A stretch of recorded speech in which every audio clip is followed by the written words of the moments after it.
Welcome to Cleveland Conversations. I'm Neil Hodges. In cities across America from coast to coast, baseball has long held a special place in the hearts of communities. Cleveland, in particular, boasts a rich tapestry of baseball history that stretches back over a century. The Cleveland Guardians, founded in 1901, stand as a testament to the enduring passion for the game in this city. And let us not forget League Park, where Negro League played. Its storied grounds, first built in 1891, bearing witness to the triumphs and challenges by generations of African American ball players. Amid this backdrop of tradition and legacy, a new chapter is unfolding with the Inner City Baseball Academy of Greater Cleveland. Our guest today is Dave Ramnarine, founder and president, and also a Cleveland State University alum. Together, we'll delve into the challenges faced by inner city youth, the impact of sports programs on their lives, and the vision for a brighter future through the Diamond's embrace. Welcome to Cleveland Conversations, Dave. Thank you. Thank you for having me. I'm honored to be asked to be here today to share our story. Thank you. Can you describe your organization? Our organization is a nonprofit. We started, myself along with Marcus Morrison, our co-founder, founded Inner City Baseball Academy back in 2015. We started the organization because what we found at the time, we were coaching RBI baseball through the Cleveland Indians at the time. And what we found is that there were a lack of, the city lacked ball players, African American, Hispanic ball players that were skilled enough to take on the challenges that we asked them to take on. At the time, we were playing in tournaments out of the city, and when we went to these other cities, these kids were giving us the business. I mean, they were really laying it to us, and we found that we had kids who had the desire to play. They had the skill to play. They just didn't have the training year round to really refine those tools and those skills. So we saw a void, and we said, hey, why don't we start an academy, since there's nothing here in the city of Cleveland that trains these kids. I mean, we have academies around, but they cost, exorbitant amounts of money. So what our goal was to provide free training and for the skills that are necessary to play this game the way that it should be played. So that was the big thing, is that we wanted year-round training, and we wanted it to be free for the kids here in the city of Cleveland. Okay, challenges. You mentioned that you wanted your kids to face some of the challenges that you were enduring. Can you expand upon that? The challenges, baseball is a hard game. People don't realize how hard this game is. You're hitting a round ball with a round bat coming at you at 50 to 100 miles an hour, depending on what league you're playing in, what level you're playing at. So there's a lot of courage that that you need to muster up to get into that batter's box. It's also a thinking man's game. You have to think 5, 6, 7 steps ahead of the actual play that's happening. And one of the issues that we saw for the challenges for our children is that, we don't always use our critical thinking. And that's one of the things that baseball does, is that it challenges you and has you tap into your critical thinking. And then we found that would be something great for our kids, that there are so many challenges as far as the finances when it comes to, like I said, providing free baseball training to kids. It's well beyond bats and balls and gloves and uniforms. You have to rent space, you have to have insurance, you have to have storage. There are so many different challenges out there, but that's where the passion comes in, and you have to stick with it and realize that you're providing something for the next generation. That's one of the questions I want to get to down the line about finance, cost funding. But with that being said, what are some of your goals for the program on and off the field? Well, our major goal, number one, we never lose sight of this, is that we want kids to play the game. That's the big thing. We want to pass the game down that we love, that we were raised on, that our fathers and mentors passed on to us. We want to give that to the next generation. We don't want it lost. And baseball, some folks say that it's a dying sport. I try not to say that. I try to say that there are some challenges here, but there's so many other distractions in 2024 that there's so many other avenues and things that kids can do, and that's a good thing. Right. But I think that baseball gives you something that a lot of the new distractions don't give you. Baseball is about, if you want to learn science, baseball. You want to learn mathematics, baseball. You want to learn history, baseball. Everything you're going to learn in school, you can tap into on that baseball field. If you like math, statistics, they've got tons of them. So there are a lot of things that you can learn.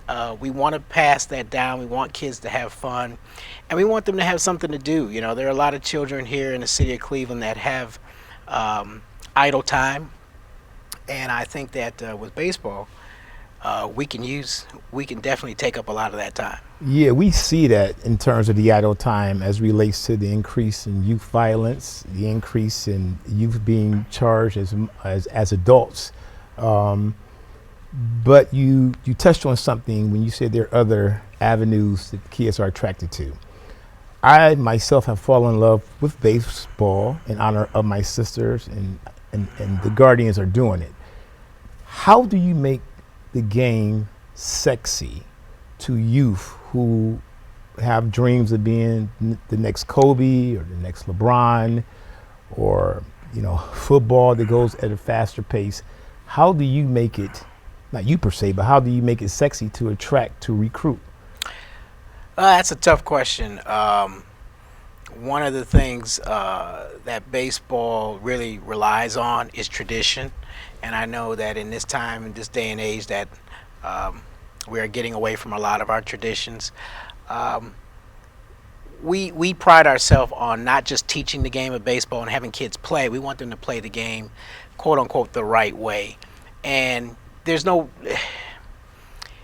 are certain things that you do on a baseball field, certain things you shouldn't do on a baseball field, in our opinion, in the history of the game.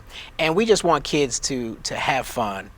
It is not a slow game by any stretch of the imagination if you use your brain when you're out there. Of course, it can be boring if you're out in the outfield or at any position, but it is what you make it. And if you tap into the cerebral side of it, the thinking side of it, it really can be a fun game. Along with there's nothing better. I don't care if it's scoring a touchdown, if it's slamming a basketball, there's nothing better than hitting that baseball in the sweet spot and watching that ball head out over that fence. There's no better feeling than that. So as far as making it sexy, I think that we take our lead from MLB, from Major League Baseball, and they are starting to loosen up a little bit and let the fans see more of the personalities of the players. Because in the past, baseball has been a little bit too strict, in my opinion, on keeping the game in a certain square, a round peg in a square hole. They want to keep it in a certain place. But we've got to release that and let the kids see that it is fun. Okay. There's nothing, like I said, there's nothing better than hitting a baseball. So I can tell the way you said that sweet spot, you must have played the game.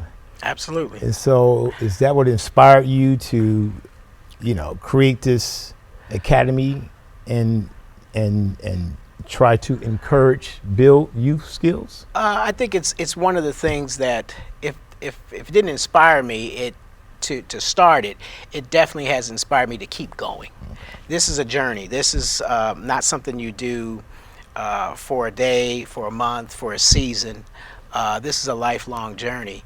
And I think that having success as a youth, having success as a current coach, that's what inspires me to continue to go on with this journey, because it is a journey, each and every season.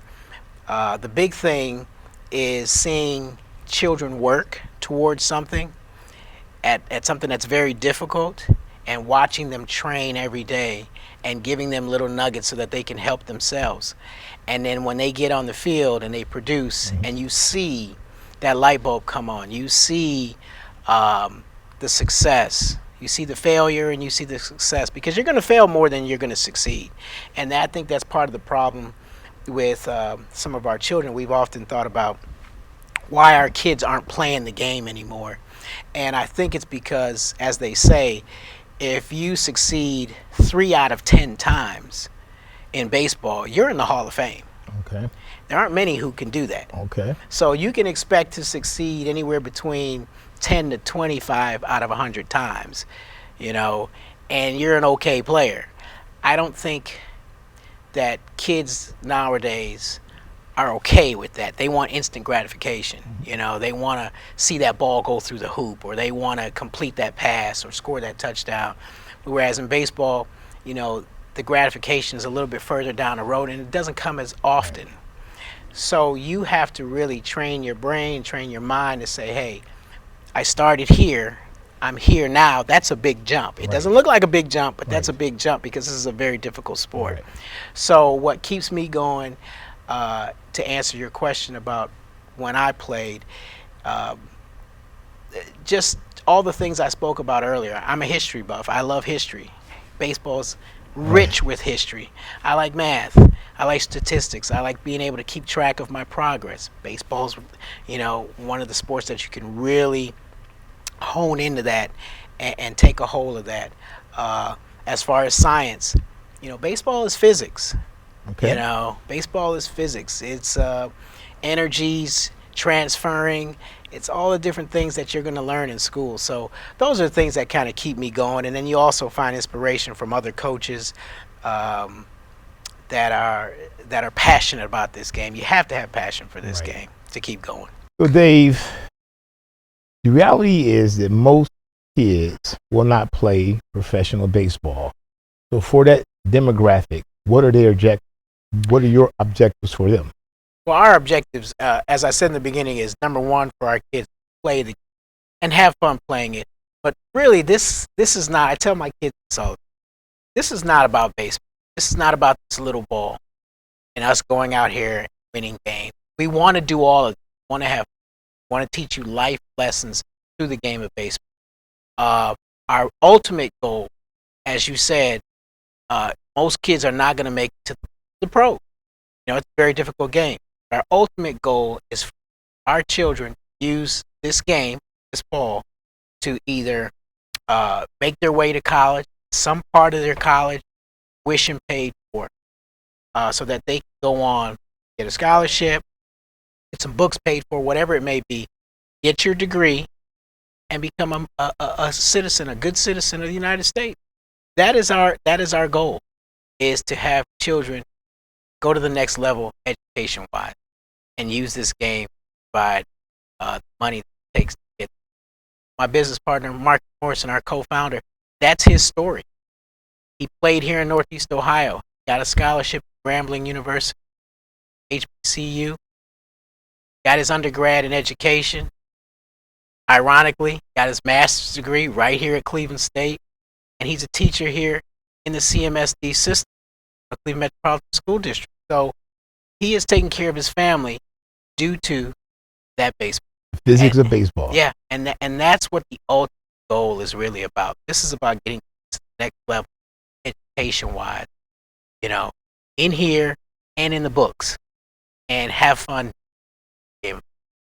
Yeah, I would think so, especially when you're dealing with young minds. And speaking of young minds, how do you attract players? And is your program limited to males, or is it open to any gender? Our program is open to anyone.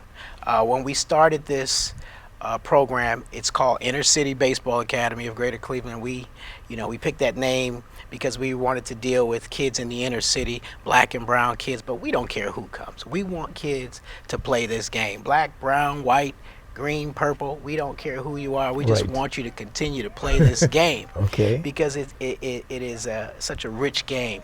So that's how we started. How we attract our children. Now you're asking tough questions now, because everyone in this industry, in this sport, whether it be from T-ball all the way up to MLB, they're having a difficult time attracting children, finding kids that want to play, because with the popularity of football right now, football is the #1 sport in America. Everyone's going to football, and which is fine. It's a great sport. Played football as well. Coach football. Love it. It's transitioned to a year-round thing now, which is a whole nother show. It's a whole nother debate that we can get into. But what folks don't realize is that any other sport that you play, baseball will help you.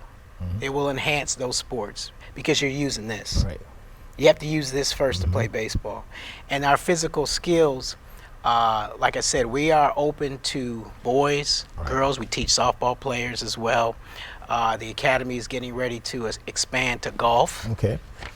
So we finding kids, word of mouth, our website, innercitybaseball.org, so coaches, and we've transitioned. And I'll talk about the transition from coaching kids on a one-on-one basis. We don't have teams. So a lot of these teams, a lot of these organizations around Northeast Ohio, they have travel ball teams. That's not us. What we focus on is we take those kids from no matter what league you're in, we will bring you in and we will train you and to be better when we send you back to your league. We don't get into the travel ball situation where we're charging thousands of dollars to go play in this tournament or that tournament. Now what we do is we support teams that want to go to those tournaments or want to play in certain leagues. And how do you do that? That's the work. That's the work. Like I said, we started as one-on-one training, group training, clinics, which we still do. But we have now started to transition as the landscape has changed. We've transitioned to supporting organizations and supporting young coaches on not only how to create a practice schedule, how to learn how to coach. We support umpires. Myself and Marcus Morrison, we were both certified umpires, so we can help teach you how to umpire if you'd like to get into that. But finding the funding for uniforms, gloves, bats, cleats. You're reading my notes. Fees to join a league. That is my work now, is to get out here in the community and find dollars that will help support these young coaches and these young teams so that they can say, hey, we've got an opening for 18 kids. We want to put a team together. Can you help us with uniforms? Yes, we can help you with uniforms. We can give you $500 towards your uniforms, or we can give you money towards your fees. Because folks don't realize there's a lot that goes into it. There's insurance that you have to have when you're dealing with young folks. So I want to ask you this. What does it cost to outfit one player? Because you mentioned insurance, cleats, gloves. What does it cost to outfit just one player? That's a sliding scale. There isn't a set figure on how much it costs to outfit one player. We've got partnerships all over the city that we've had since the beginning of our organization. The Cleveland Guardians are our partners. We've partnered with Steve Sports, which is a big help to us as far as uniforms and hats and anything we may need on the clothing side. They've always been there for us, so we want to thank them for that. So I can't put an exact dollar figure on it, but it ain't cheap. I'm certain it's not. So in the opening, I mentioned League Park. Have you played there? Have your kids played there? Have you experienced that legendary field? Absolutely. I have had the pleasure of not only playing there, our team, when we were in RBI, we actually opened up League Park. We were the first team to play there, the RBI juniors. And then I also coach at high school baseball as well at Villa Angela St. Joseph. And we play a lot of our home games there as well. And I tell you what, that place, Fannie Lewis, is just such a tribute to her to be able to carry on and be part of her legacy and her vision to help rebuild League Park and revitalize League Park. Every time I go there, it's like stepping on hallowed ground, man. I mean, Babe Ruth and Ty Cobb and Bob Feller, and of course, the great Satchel Paige. I'm smiling played. because, you know, it permeates through your blood, your skin, baseball. Man, I tell you, I get goosebumps now just every time we go there, to know that I'm actually standing at the actual plate where Babe Ruth hit his 500th home run. The first unassisted triple play was at League Park. You know, first Grand Slam in World Series history was hit at League Park. There's just so much. Cleveland is, what I love about Cleveland is that we've got, we're an old city with a lot of history, and we are the first to do a lot of things. And I'm just proud to be a Clevelander, and proud to be someone that can try to help bring our youth along and really let them know what that history is. We were at the ballpark the other day, and I said, you know, Babe Ruth hit a home run here. My kids were like, no, he didn't. Babe Ruth never played here. I says, you got a homework assignment. It's time to go home and Google Babe Ruth and Google this park that you're playing in right now, because you really don't realize where you're at. So speaking of the great Babe, and we mentioned a Negro League, April 15th was Jackie Robinson Day. Mm-hmm. And I know personally, you know, what he meant to you. What did he represent beyond being, you know, the first African American to play Major League Baseball? April 15th is always a special day for me. It's not just tax day. But April 15th is, as you mentioned, is Jackie Robinson Day in Major League Baseball. Boy, that's a good question. Jackie Robinson, to me, where's that number 42? That's the number that I always try to wear to represent him. And our email is ibagc42 at Gmail, and it's that 42 is always to represent Jackie, and it's not just Jackie, but the courage. Jackie to me says courage. Jackie to me is an American, a courageous American, that he's an American hero, okay, that took on something that he didn't have to take on, but he took it on for the greater good, for not just black folks, but for all of America, okay, so that we can see that we're stronger together than apart. And he brought us together. He really did, you know, at a time when things were separated. And he's just one of many. You know, Larry Doby gets lost in that shuffle. You know, he's a couple months later in July that Larry Doby, Mr. Doby, took on the same challenge, and he knocked it out the park. He knocked it out the park, and I will always have the utmost respect for him and everyone else that came behind him. He was just the person that they picked to go out there and lead the way, and I give all the praise and honor to him, man. Yeah, I think we celebrate him every year, and we should. I will say this, when you were talking about the physics, my brother was a baseball guy, and he would throw the ball at us, and he'd throw it at our heads, and I do this. So, you know, I went on to football. The cost always comes up. How can someone support your cause? How we raise money is a number of different ways. Of course, individuals giving, and whether it be equipment, whether it be your time as far as coming out and volunteering coaching, monetarily. We also apply for grants. The Cleveland Foundation has been a lifesaver when it comes to our organization. We've had a couple of we've been fortunate enough to be granted a couple of grants by Cleveland Foundation. So we're always looking for opportunities for grants. Like I said, individuals monetarily donating. Kitchener Lighting was another one that they were our first big organization that said, hey, inner city baseball, we love what you're doing. We like that you want to engage the youth here in Northeast Ohio.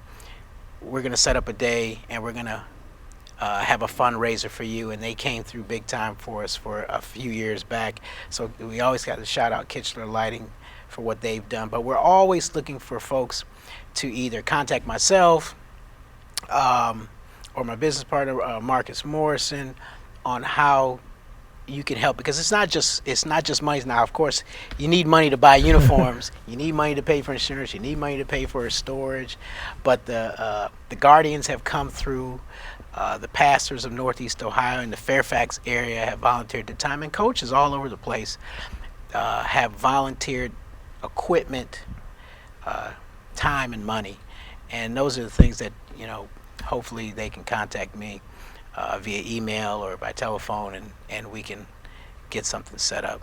So a baseball guy such as yourself, have you ever been to Cooperstown? I have not been to Cooperstown. That's on my list. The Negro League Hall of Fame is is on my list as well, and that's in Kansas City.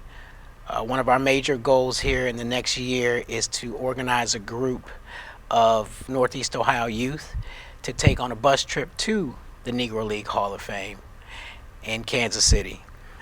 We also would like to take a group from Cleveland and do a cultural exchange to the Dominican Republic and take our kids down there and show them what the kids in the DR are going through. And it's not so unfamiliar. I mean, it's similar to what we go through here in the U.S., to see how they live, and then to bring a group from there to here to see how we're doing things, so we can exchange cultures, we can exchange techniques and training, different training techniques, coaching, and players. There's a personal friend from Huff who's doing just that in the DR. We'll talk about that later off camera. How long have your organization been around? We've been in operation since 2015. So you've been around for 9 years. Where do you see yourself 10 years from now? Where would you like to be? 10 years from now, I'd like to still be involved. I'd like someone younger than myself with more energy to step up and take the torch, because that's what this is about. This is not about us holding on to an organization and running it forever. We want to see new leaders here in the city of Cleveland come up and take the torch and run with it. This next generation, they are a courageous generation. They're smart, they're bold, they don't always listen, but if you're making sense, they listen to you. Yeah. They want to know why. They really want to know why. Whereas my generation, your generation, we kind of just followed along and did what our parents told us to do. But these kids really want to know what's happening behind what you're telling them to do. And that's in every area. Even on the field. Okay. Why do I need to have my hands here? Why does this need to, why do we need to play on this side of the field? And that's okay. That sharpens our tools and makes us change and become better communicators. Exactly. My man, I could talk to you all day, and I think what we should do is make a date, go to the ballpark, get a dog, a craft beer. A good friend of mine loves craft beers. Thank you, Dave, for this lively discussion. Thank you. Thank you for having me. I appreciate it. Much appreciated. I'm Neil Hodges. This is Cleveland Conversations. Thank you for watching this edition.